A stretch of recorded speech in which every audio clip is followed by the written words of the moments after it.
Welcome to Rhythm of Learning. ഇന്നത്തെ ക്ലാസ്സിൽ നമ്മൾ പഠിക്കാൻ പോകുന്നത് കുറച്ച് കറണ്ട് അഫയേഴ്സ് ക്വസ്റ്റ്യൻസ് ആണ് കേട്ടോ. ക്ലാസ്സിലേക്ക് കടക്കാം.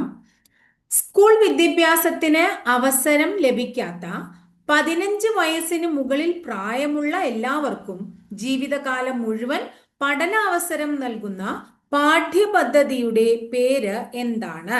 ഉല്ലാസ്. എന്താണ് പദ്ധതിയുടെ പേര്? ഉല്ലാസ് എന്നാണ്. 38ാമത്തെ നാഷണൽ ഗെയിംസിൽ ചാമ്പ്യന്മാരായ ടീം ഏതാണ്? സർവീസസ്. 38ാമത്തെ നാഷണൽ ഗെയിംസ് വിന്നർ ആരാണ്? സർവീസസ് ആണ്. ഇന്ത്യയുടെ ആദ്യത്തെ AI സംവിധാനമുള്ള യുദ്ധക്കപ്പലിന്റെ പേരെന്താണ്? INS സൂറത്ത്. ഇന്ത്യയുടെ ആദ്യത്തെ AI സംവിധാനമുള്ള യുദ്ധക്കപ്പലാണ് INS സൂറത്ത്. 2025 ഗേലോ ഇന്ത്യ യൂത്ത് ഗെയിംസ് നടന്നത് എവിടെയാണ്? Bihar. Khelo India youth games 2025 വേദിയ പറഞ്ഞത് നമ്മള് ബീഹാറാണ്. DRDO വികസിപ്പിക്കുന്ന ഗൗരവ് എന്നത് ഏത് യുദ്ധ ഉപകരണമാണ്? Glide bomb. അപ്പൊ DRDO വികസിപ്പിക്കുന്ന ഗ്ലൈഡ് ബോംബിന്റെ പേരാണ് എന്ത്? ഗൗരവ് എന്നത്. ബുദ്ധിസ്റ്റ് പൈതൃക ടൂറിസം പ്രോത്സാഹിപ്പിക്കാനായി ബോധയാത്രാ സംരംഭം ആരംഭിച്ചത് ഏത് സംസ്ഥാനത്തെ ടൂറിസം വകുപ്പാണ്? ഉത്തർപ്രദേശ്. ബുദ്ധിസ്റ്റ് പൈതൃക ടൂറിസം പ്രോത്സാഹിപ്പിക്കാൻ ബോധയാത്ര പ്രോജക്റ്റ് ആരംഭിച്ചത് എവിടെയാണെന്നാ ചോദിക്കണേ. ഏത് സ്റ്റേറ്റിലെ ടൂറിസ്റ്റ് ഡിപ്പാർട്ട്മെന്റ് ആണെന്ന്? ഉത്തർപ്രദേശിലെയാണ്. ലോകത്തിലെ ഏറ്റവും വലിയ സഫാരി പാർക്ക് ആകാൻ ഒരുങ്ങുന്ന ആരവല്ലി സഫാരി പാർക്ക് ഏത് സ്റ്റേറ്റിലാണ്? എവിടെയാണ്? ഹരിയാന. ലോകത്തെ തന്നെ ഏറ്റവും വലിയ സഫാരി പാർക്ക് ആകാൻ ഒരുങ്ങുന്ന ആരവല്ലി സഫാരി പാർക്ക് എവിടെയാണ്? ഹരിയാനയിലാണ്.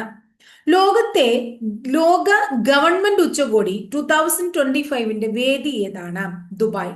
ലോക ഗവൺമെന്റ് ഉച്ചകോടി 2025 വേദി എവിടെയാണ്? ദുബായ് ആണ്. ഇന്ത്യയിൽ ആദ്യമായിട്ട് വിമാനങ്ങളിൽ സൗജന്യമായിട്ട് വൈഫൈ സംവിധാനം ഏർപ്പെടുത്തിയത് ഏത് കമ്പനിയാണ്? Air India. ഇന്ത്യയിൽ ആദ്യമായിട്ട് വിമാനങ്ങളിൽ സൗജന്യമായി വൈഫൈ സംവിധാനം ഏർപ്പെടുത്തിയത് ഏത് കമ്പനിയാണ്? എയർ ഇന്ത്യ ആണ്.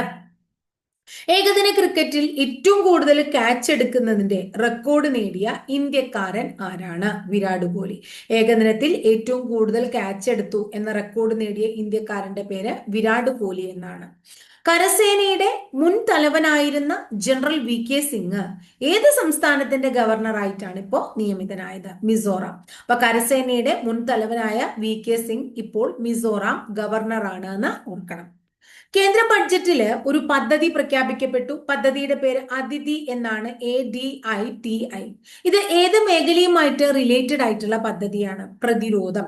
കേന്ദ്ര ബഡ്ജറ്റിൽ പ്രഖ്യാപിച്ച അതിഥി പ്രോജക്റ്റ് എന്തുമായി റിലേറ്റഡ് ആണ്? പ്രതിരോധം.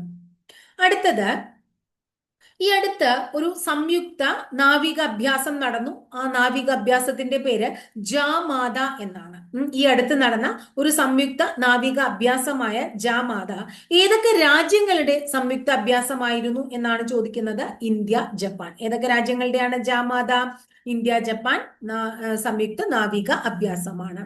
അടുത്തത്, 2025 ജാനുവരിയിൽ നിലവിൽ വന്ന നാഷണൽ ടർമറിക് ബോർഡിന്റെ ആസ്ഥാനം എവിടെയാണ്? 2025 ജാനുവരിയിൽ നിലവിൽ വന്ന നാഷണൽ ടർമറിക് ബോർഡിന്റെ ആസ്ഥാനം എവിടെയാണ്? നിസാമാബാദ് ആണ്. എവിടെയാണ്? നിസാമാബാദ് ആണ്. സൈബർ സുരക്ഷയ്ക്കായുള്ള കേന്ദ്ര സർക്കാരിന്റെ മൊബൈൽ ആപ്ലിക്കേഷൻ ഏതാണ്? സഞ്ചാർ സാത്തി. സൈബർ സുരക്ഷയ്ക്കായുള്ള കേന്ദ്ര സർക്കാർ മൊബൈൽ ആപ്പാണ് സഞ്ചാർ സാത്തി. 5 ഭൂഖണ്ഡങ്ങളെ ബന്ധിപ്പിച്ച് സമുദ്രാന്തർ വാർത്താവിനിമയ ശൃംഖലയാക്കാൻ ഒരുങ്ങുന്ന വാട്ടർ വർത്ത് പദ്ധതി ഏത് സ്ഥാപനത്തിൻ്റെതാണ്? മെറ്റ.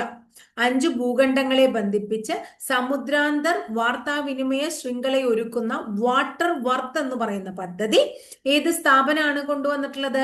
മെറ്റ സ്ഥാപനമാണ്. മെറ്റ എന്ന സ്ഥാപനം. ഏത് വിഭാഗത്തിന്റെ ശാക്തീകരണം ലക്ഷ്യമിട്ടാണ് കേന്ദ്ര സർക്കാർ ധർത്ത് ആബ ജൻ ഭാഗീതരി അഭിയാൻ തുടങ്ങിയതാണ്? ഒരു പ്രോജക്റ്റിന്റെ പേരാണത്. ധർത്ത് ആബ ജൻ ഭാഗീദരി അഭിയാൻ. ധർത്ത് ആബ ജൻ ഭാഗീദരി അഭിയാൻ എന്ന് പറയുന്നത് കേന്ദ്ര സർക്കാർ കൊണ്ടുവന്ന ഒരു പുതിയ പ്രോജക്റ്റിന്റെ പേരാണ്. അത് ഏത് വിഭാഗത്തിന്റെ ശാക്തീകരണത്തിന് വേണ്ടിയിട്ട് കൊണ്ടുവന്നതാണ്? ഗോത്ര വർഗ വിഭാഗങ്ങളുടെ ശാക്തീകരണത്തിനായിട്ട് കൊണ്ടുവന്നതാണ്. നമ്മുടെ 26ാമത്തെ മുഖ്യ തിരഞ്ഞെടുപ്പ് കമ്മീഷണർ ആരാണ്? ഗ്യാനേഷ് കുമാർ ആണ്. ആരാണ്? ഗ്യാനേഷ് കുമാർ ആണ് കേട്ടോ. ഇന്ത്യയിലെ ആദ്യത്തെ variable speed pumped storage plant പ്രവർത്തനം ആരംഭിച്ചത് ഏത് സംസ്ഥാനത്താണ്? ഉത്തരാഖണ്ഡിലാണ്. ഇന്ത്യയിലെ first variable speed pumped storage plant എവിടെയാണ് ഫംഗ്ഷൻ തുടങ്ങിയത് എന്ന് ചോദിച്ചു കഴിഞ്ഞാൽ ഉത്തരാഖണ്ഡിലാണ് കേട്ടോ. രാജ്യത്ത് ആദ്യമായിട്ട് മൊബൈൽ ഫോൺ വഴി വോട്ട് രേഖപ്പെടുത്തിയത് ഏത് സംസ്ഥാനത്താണ്? ബീഹാറിലാണ്. എവിടെയാണ്? ബീഹാർ. നമ്മുടെ സംസ്ഥാനത്തെ പുതിയ പോലീസ് മേധാവിയുടെ പേരെന്താണ്? റവാഡ എ ചന്ദ്രശേഖർ എന്നാണ്. എന്താണ് പേര്? റവാഡ എ ചന്ദ്രശേഖർ. 2025 G7 ഉച്ചകോടിക്ക് വേദിയായത് ഏത് രാജ്യമാണ്? കാനഡ. 2025 G7 ഉച്ചകോടി എവിടെയാണ്? കാനഡയാണ് വേദി. റെയിൽവേയുടെ ടിക്കറ്റ് ബുക്കിംഗ് ഉൾപ്പെടെയുള്ള വിവിധ സേവനങ്ങൾ ഏകോപിപ്പിച്ചുകൊണ്ട് അവതരിപ്പിച്ച പുതിയ സൂപ്പർ ആപ്പിന്റെ പേരെന്താണ്? റെയിൽ 1 എന്നാണ് ആപ്പിന്റെ പേര്. എന്താണ് ആപ്പിന്റെ പേര്? റെയിൽ 1 എന്നാണ് ആപ്പിന്റെ പേര്. ഡോക്ടറും നഴ്സും ഒന്നും ഇല്ലാത്ത, അവരല്ലാത്ത, നഴ്സും അല്ല ഡോക്ടറും അല്ല, അല്ലാണ്ടുള്ള ആരോഗ്യ പ്രവർത്തകരുണ്ടാവില്ലേ, അവരെ ഇനി മുതൽ പാരാമെഡിക്കൽ എന്നതിന് പകരം വേറെ ഒരു പേരിട്ട് വിളിക്കാനാണ് കേന്ദ്ര ആരോഗ്യ കുടുംബക്ഷേമ മന്ത്രാലയം നിർദ്ദേശിച്ചിട്ടുള്ളത്. ഏതാണ്? പാരാമെഡിക്കൽ സ്റ്റാഫിന് കൊടുത്തിരിക്കുന്ന പുതിയ പേര് അലൈഡ് ആൻഡ് ഹെൽത്ത് കെയർ എന്നാണ്. അപ്പൊ പാരാമെഡിക്കൽ സ്റ്റാഫിന്റെ പുതിയ പേര് ആര് നിർദ്ദേശിച്ചതാണ്? കേന്ദ്ര ആരോഗ്യ കുടുംബക്ഷേമ മന്ത്രാലയം നിർദ്ദേശിച്ച പുതിയ പേരാണ് അലൈഡ് ആൻഡ് ഹെൽത്ത് കെയർ എന്നത്. സംസ്ഥാനത്ത് പൂർണ്ണമായും തെരുവ് വിളക്കുകളുള്ള ഗ്രാമപഞ്ചായത്ത്, എല്ലാ സ്ഥലത്തും തെരുവ് വിളക്കുള്ള സംസ്ഥാനത്തെ ഗ്രാമപഞ്ചായത്ത് തൃശൂർ ജില്ലയിലെ പാറളം ഗ്രാമപഞ്ചായത്ത്. ഇന്ത്യൻ നാവികസേനയുടെ റഷ്യൻ നിർമ്മിത യുദ്ധക്കപ്പൽ റഷ്യൻ തീരനഗരമായ കലിനിൻ ഗ്രാഡിൽ എന്ന് പറയുന്ന സ്ഥലത്ത് കമ്മീഷൻ ചെയ്യാൻ ഏതാണ് ആ യുദ്ധക്കപ്പൽ എന്നാണ് ചോദിക്കുന്നത്. INS തമാൽ എന്നാണ് പേര്. TAMAL INS Tamal TAMAL. ഇപ്പൊ ഇന്ത്യൻ നാവികസേനയുടെ റഷ്യൻ നിർമ്മിത യുദ്ധക്കപ്പൽ റഷ്യൻ തീരനഗരത്ത് കമ്മീഷൻ ചെയ്തു. ആ റഷ്യൻ തീരനഗരത്തിന്റെ പേരാണ് കലിനിൻ ഗ്രാഡിൻ എന്ന് പറയുന്നത്. കലിനിൻ ഗ്രാഡിൻ. ആ യുദ്ധക്കപ്പലിന്റെ പേര് INS തമാൽ എന്നാണ്. INS തമാൽ. ഇന്ത്യയുടെ രഹസ്യാന്വേഷണ ഏജൻസി ഏതാണ്? റോ അല്ലെ, RAW റോ, റിസർച്ച് ആൻഡ് അനാലിസിസ് വിങ്. അതിന്റെ പുതിയ മേധാവിയുടെ പേരെന്താണ്? പരാഗ് ജെയിൻ എന്നാണ് പുതിയ മേധാവിയുടെ പേര്. പരാഗ് ജെയിൻ. രാജ്യത്തെ ഏറ്റവും മികച്ച പാസ്പോർട്ട് ഓഫീസായി തെരഞ്ഞെടുക്കപ്പെട്ടത് എവിടത്തെ ഓഫീസാണ്? കോഴിക്കോട് റീജിയണൽ പാസ്പോർട്ട് ഓഫീസാണ്. കോഴിക്കോട് റീജിയണൽ പാസ്പോർട്ട് ഓഫീസാണ് കേട്ടോ രാജ്യത്തെ ഏറ്റവും മികച്ച പാസ്പോർട്ട് ഓഫീസ്. ഭരണഘടനാ കോടതി ചുമതലകളിൽ നിന്ന് നീക്കം ചെയ്ത പെയ്ത്തോങ് തരൻ ഷിനവത്ര ഏത് രാജ്യത്തെ പ്രധാനമന്ത്രിയായിരുന്നു? തായ്ലൻഡിലെയാണ്. ഭരണഘടനാ കോടതി ചുമതലകളിൽ നിന്ന് നീക്കം ചെയ്ത പെയ്ത്തോങ് തരൻ ഷിനവത്ര ഏത് രാജ്യത്തെ പ്രധാനമന്ത്രിയായിരുന്നു? തായ്ലാന്റിലെ പ്രധാനമന്ത്രിയായിരുന്നു. രാജ്യത്തെ ആദ്യത്തെ ഹരിത ഡാറ്റാ സെന്റർ നിലവിൽ വരുന്നത് എവിടെയാണ്? UP-യിലെ ഷാഹിദാബാദിലാണ്. രാജ്യത്തെ ആദ്യത്തെ ഹരിത ഡാറ്റാ സെന്റർ നിലവിൽ വരുന്നത് UP-യിലെ ഷാഹിദാബാദിലാണെന്ന് ഓർക്കുക.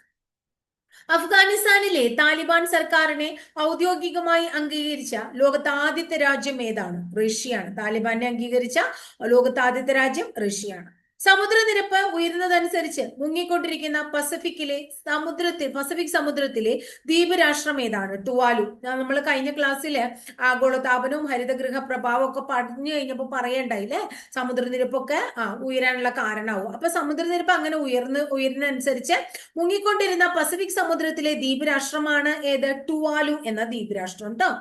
ഡീപ് ഫേക്ക് ചിത്രങ്ങളും ശബ്ദങ്ങളും പ്രചരിപ്പിക്കുന്നത് തടയുന്നതിന് വേണ്ടിയിട്ട് വ്യക്തികളുടെ ശരീരത്തിന് പകർപ്പവകാശം നൽകാൻ നിയമം കൊണ്ടുവന്ന രാജ്യം ഏതാണ്?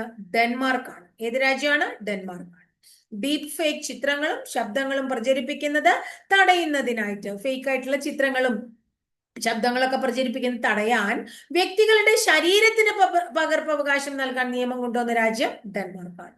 കേരളത്തിൽ അതിദരിദ്രരില്ലാത്ത ആദ്യ ജില്ല ഏതാണ്? നമ്മൾ കേട്ടിട്ടുണ്ട് അല്ലെ, AAY അന്ത്യോദയ അന്ന യോജന. ആ ലിസ്റ്റിലൊക്കെ പെട്ട മഞ്ഞക്കാടുകാരെയൊക്കെ കുറിച്ച് കേട്ടിട്ടുണ്ട്. കേരളത്തിൽ അങ്ങനെ അതിദരിദ്രരില്ലാത്ത ആദ്യത്തെ ജില്ല ഏതാണ്? കോട്ടയം ജില്ല. ഇന്ത്യയിൽ ഉപഗ്രഹ അധിഷ്ഠിത ഇന്റർനെറ്റ് സേവനം നൽകുന്നതിന് അമേരിക്കൻ സംരംഭകത്തിനാണ് അനുമതി നൽകിയത്? സ്റ്റാർലിങ്കിനാണ്. ഏതിനാണ് അനുമതി നൽകിയത്? സ്റ്റാർലിങ്ക്. എന്തിനാണ് ഇന്ത്യയിൽ ഉപഗ്രഹ അധിഷ്ഠിത ഇന്റർനെറ്റ് സേവനം നൽകാൻ അനുമതി ലഭിച്ചത്? ഏത് സംരംഭത്തിനാണ്? സ്റ്റാർലിങ്ക് ആണ്. ഇത്രയാണ് കേട്ടോ ഇന്നത്തെ ക്ലാസ്സിലെ കറണ്ട് അഫയേഴ്സ്. കറണ്ട് അഫയേഴ്സ് മാത്രമല്ല മറ്റു ക്ലാസ്സുകളൊക്കെ നിങ്ങൾ മനസ്സിലാവുണ്ടെങ്കിൽ ഒന്ന് കമന്റ് ബോക്സിൽ രേഖപ്പെടുത്തൂ കേട്ടോ. അപ്പൊ നിങ്ങളുടെ കമന്റ് കാണുമ്പോൾ എനിക്ക് മനസ്സിലാവും നിങ്ങൾക്ക് എന്താണ് ആവശ്യം, മനസ്സിലാക്കേണ്ടത് തുടങ്ങിയ കാര്യങ്ങളൊക്കെ. അപ്പോൾ ഒന്ന് രണ്ട് പേര് ബോർഡിന്റെ കാര്യം പറയുകയുണ്ടായി. തീർച്ചയായിട്ടും ഉടനെ തന്നെ നമ്മൾ ബോർഡിൽ നിങ്ങൾക്ക് മനസ്സിലാവുന്ന രീതിയിൽ എഴുതി കാണിച്ചുകൊണ്ട് തന്നെ ക്ലാസ് തുടങ്ങുന്നതായിരിക്കും കേട്ടോ. ഇത്രയേ ഉള്ളൂ ഇന്നത്തെ ക്ലാസ്സിൽ. ക്ലാസ് ഒക്കെ ഇഷ്ടപ്പെടാൻ വെച്ചാൽ ലൈക്ക് ചെയ്യുക, ഇഷ്ടപ്പെട്ട ക്ലാസ്സുകൾ കൂട്ടുകാരിലേക്ക് ഷെയർ ചെയ്യുക. ആദ്യമായിട്ട് ചാനൽ കാണുന്നവർ ചാനൽ ഒന്ന് സബ്സ്ക്രൈബ് ചെയ്യുക. അതോടൊപ്പം ആ ബെല്ലൈക്കൺ കൂടി ഒന്ന് എനേബിൾ ചെയ്യുക. അപ്പൊ ഞാൻ ഓരോ ദിവസം അപ്ലോഡ് ചെയ്യണ വീഡിയോസ് കൃത്യമായിട്ട് നോട്ടിഫിക്കേഷൻ ആയിട്ട് ലഭിക്കുകയും ചെയ്യും. അടുത്ത ദിവസം നമുക്ക് മറ്റൊരു ടോപ്പിക്കുമായി കാണാം.